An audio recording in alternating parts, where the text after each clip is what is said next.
జై శ్రీరామ్. నమస్కారం అండి. 2025 సంవత్సరం ద్వాదశ రాశి వాళ్ళ ఫలితాలు ఎలా ఉన్నాయో తెలుసుకుందాం. ముఖ్యంగా ఈ సంవత్సర ఫలితాలు అనేవి మనం ఎలా తెలుసుకుంటాము అంటే, దీర్ఘకాలిక గ్రహ సంచారం చేసే గ్రహాల వల్ల మనం తెలుసుకుంటాం. దీర్ఘకాలిక అంటే సంవత్సరం పొడవుగా ఒకే రాశిలో ఉంటూ సంచారం చేయబోతున్న ఆ గ్రహాల నుంచి మనము ఎలాంటి ఫలితాలు వస్తాయో మనము తెలుసుకుంటున్నాం. అంటే ముఖ్యంగా శని, గురు, రాహు, కేతు ఈ 4 గ్రహాల నుంచి మనకి ఈ సంవత్సరం అంతా ఎలా ఉంటుంది? గురుబలం ఉందా? శని బలం ఉందా? ఇలా మనము తెలుసుకుంటున్నాం. అంటే శని 2.5 సంవత్సరాలు తీసుకుంటాడు ఒక రాశి నుంచి ఇంకొక రాశికి మారడానికి. గురువు గారు ఒక రాశి నుంచి ఇంకొక రాశికి మారడానికి 1 సంవత్సరం పాటు తీసుకుంటున్నారు. రాహు, కేతులు ఇద్దరు కూడా ఒక రాశి నుంచి ఇంకొక రాశికి మారడానికి 18 మాసాలు తీసుకుంటున్నారు.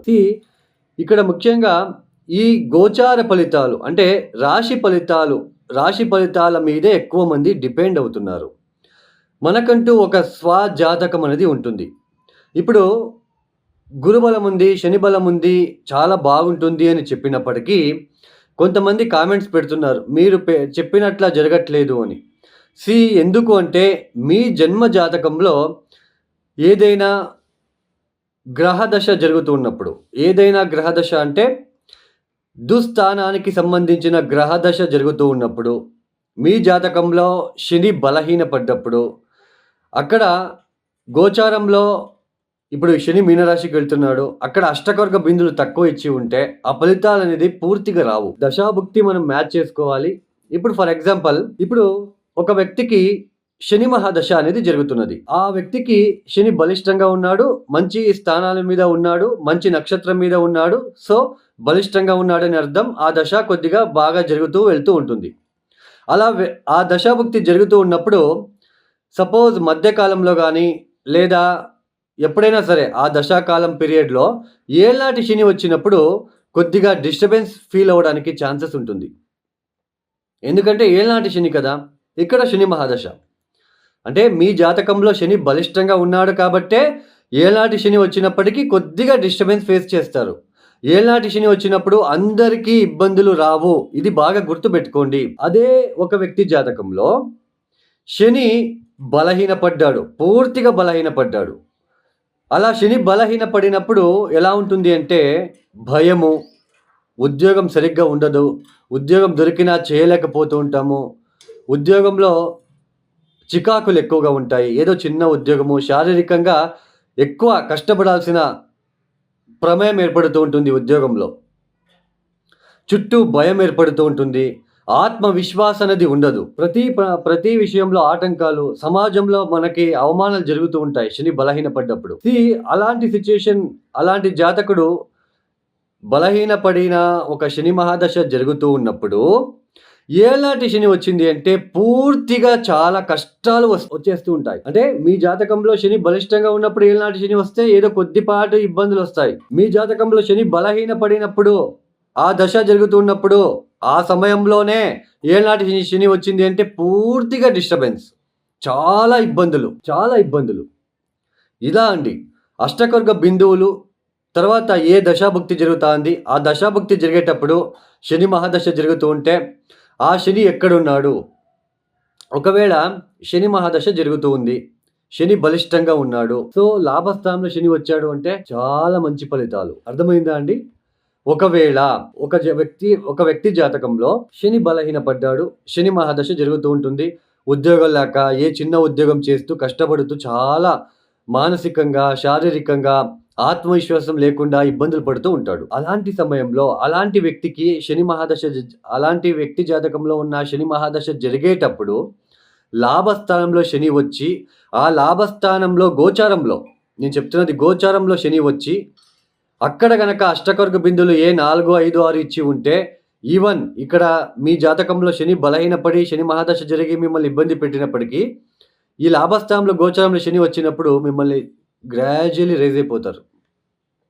మంచి ఉద్యోగం దొరుకుతుంది ఆ సమయంలో. ఇది అండి, ఇలా మనం చూసుకోవాలి. ఇది మీకు అర్థమైందని భావిస్తున్నాను. మీరు అర్థం చేసుకోవాలి అనే ఉద్దేశంతోనే ఇది చెప్పడం జరిగింది. తర్వాత చాలామంది ఏళ్నాటి శని, అష్టమ శని, పంచమ శని, చతుర్థ శని జరిగేటప్పుడు శనిదేవుడి దగ్గరికి వెళ్ళి కొన్ని దీపాలు పెట్టి వస్తూ ఉంటారు. సో, అలా మనకి ఎక్కువ శని ఇంపాక్ట్, శని నెగెటివ్ ఇన్‌ఫ్లూయెన్స్ జరిగేటప్పుడు కాలభైరవేశ్వరుడిని పూజించాలి. కాలభైరవేశ్వరుడిని ఎక్కువ తలుచుకోవాలి. కాలభైరవేశ్వరుడు టెంపుల్‌కి ఎక్కువ వెళ్ళాలి. కాలభైరవేశ్వరుడికి బూడిద గుమ్మడికాయ దీపాన్ని పెట్టాలి. నీలమణి వేసుకోవడము ఇవన్నీ అవాయిడ్ చేయాలి. ఏళ్నాటి శని, పంచమ శని, అష్టమ శని, చతుర్థ శని జరిగేటప్పుడు ఇబ్బంది పెట్టడానికి వచ్చి ఉంటాడు. మళ్ళా మీరు శనిదేవుడి దగ్గరికి సంబంధించిన వస్తువులని వేసుకోవడము, నీలమణి, నల్ల బట్టలు వేసుకోవడము ఇవన్నీ చేయకుండా మీరు కాలభైరవేశ్వర ఆరాధన చేయాలి. అప్పుడే ఆ నెగెటివ్ ఇంపాక్ట్ తగ్గేది. సో, గోచారంలో వచ్చినప్పుడు గురుబలం ఉంది. అయినా మాకు పెళ్లి కావట్లేదండి. మీరు గురుబలం ఉంది, వివాహ యోగం అని చెప్తున్నారు. పెళ్లి కావట్లేదు. వై?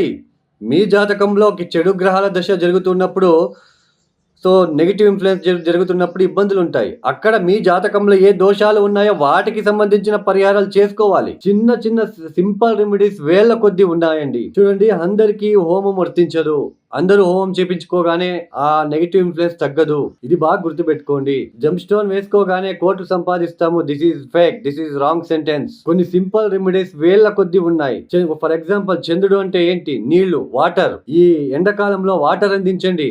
లేని వాళ్ళకి వాటర్ ఇవ్వండి. ఎవరైనా వాటర్ అడిగితే కప్పులో పూర్తిగా ఇవ్వండి, అర్థం సగం ఇవ్వకుండా. సో ఇది అండి, ఇలాంటి రెమెడీస్ వేల కొద్దీ ఉన్నాయి. ఆ గ్రహము జలతత్వ రాశిలో ఉందా, అగ్నితత్వ రాశిలో ఉందా, భూతత్వ రాశిలో ఉందా, వాయుతత్వ రాశిలో ఉందా చూసుకొని మనము పరిహారాలు చేసుకుంటూ వెళ్ళాలి. సో ఇది అండి.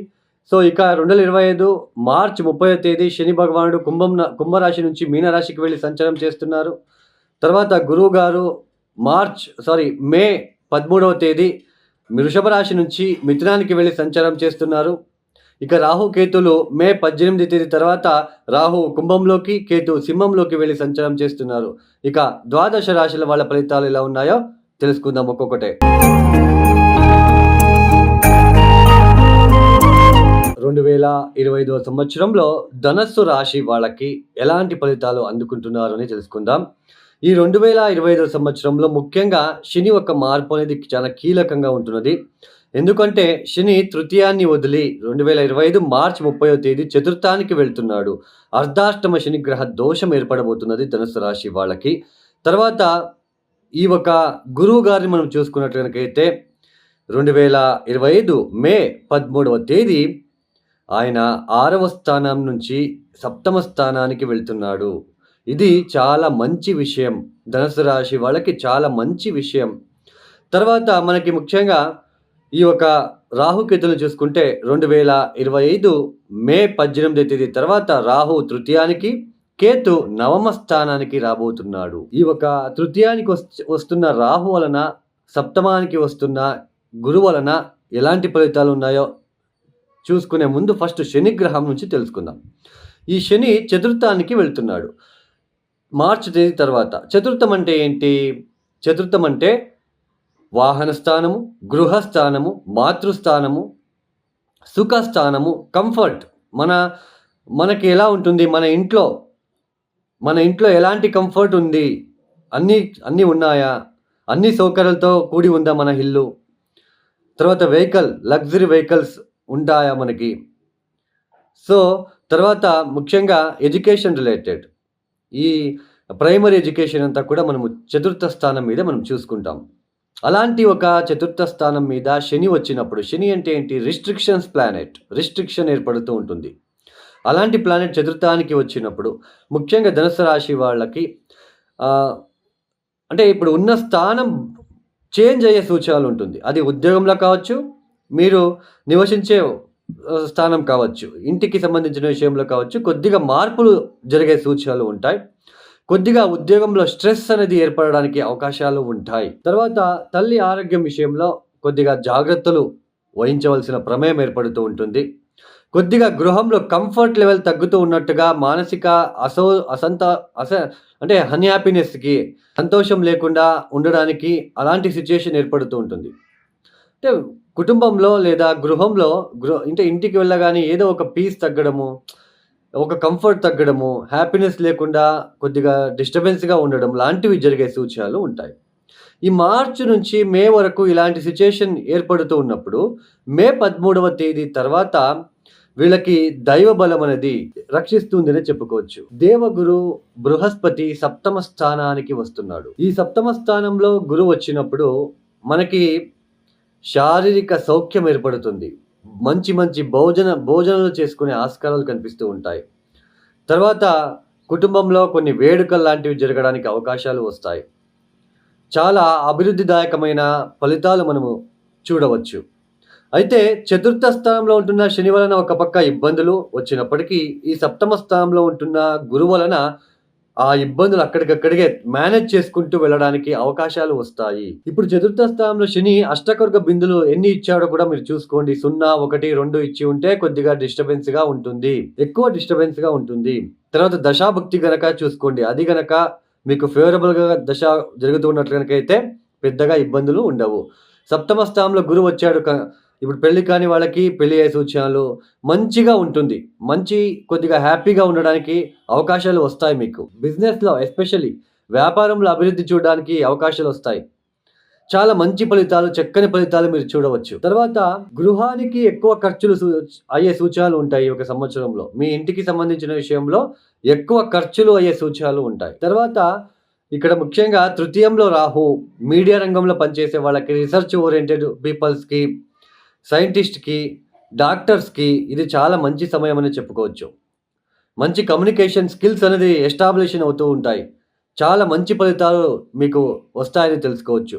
బట్ శని వలన కొద్దిగా నవమ స్థానంలో ఉంటున్న కేతు వలన కొద్దిగా డిస్టర్బెన్స్ తప్ప మిగతా గురు తాలూకా మీకు రాహు తాలూకా చాలా అభివృద్ధిదాయకమైన ఫలితాలు రాబోతున్నాయని తెలుసుకోవచ్చు. బట్ ఇక్కడ ఏంటి అంటే చతుర్థ స్థానంలో ఉంటున్న శని అష్టకర్గ బిందులు ఎన్ని ఇచ్చాడో చూసుకోండి. తర్వాత దశాభుక్తి చూసుకోండి. అంటే ఒక పక్క అర్ధాష్టమ శని జరుగుతూ ఉన్నప్పటికీ సప్తమ స్థానంలో ఉంటున్న గురువు వలన మీకు ఎటువంటి సప్తమ స్థానంలో రాబోతున్న గురువు వలన మీకు కొద్దిగా ప్లస్‌గా మారుతుంది. ఒక పక్క కష్టము, ఒక పక్క సుఖం మేనేజ్ చేసుకుంటూ వెళ్తారు. సో 2025 సంవత్సరంలో ధనుసు రాశి వాళ్ళకి మంచిగానే ఒక లైఫ్ అనేది సాగడానికి ఛాన్సెస్ అనేది మీకు వస్తుంది. దశాభుక్తి చూసుకోండి. అక్కడ ఏ దశాభుక్తి జరుగుతుందో దానికి సంబంధించిన ఒక పరిహారాలు కూడా మనం చేసుకుంటే చాలా మనకి పాజిటివ్‌గా ఉంటుంది. ముఖ్యంగా చతుర్థ స్థానంలో ఉంటున్న శని గ్రహానికి సంబంధించిన పరిహారాలు చేసుకోవడానికి ప్రయత్నాలు చేసుకోండి.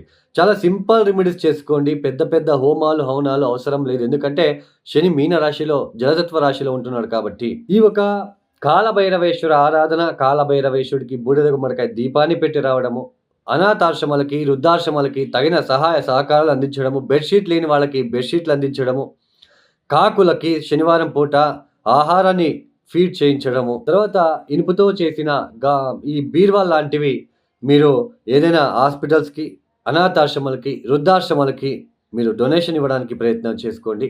తర్వాత మీరు ఏ పని చేయడానికి వెళ్ళినా దానికన్నా ముందు ఫస్ట్ విఘ్నేశ్వర ఆరాధన చేసుకొని మీరు ముందుకు వెళ్ళడానికి ప్రయత్నం చేయండి. ఈ ఒక వీడియో మీకు నచ్చితే లైక్ చేయండి, షేర్ చేయండి, సబ్స్క్రైబ్ చేసుకోండి. సర్వే జనో సుఖినో భవంతు. ధన్యవాదములు. జై శ్రీరామ్.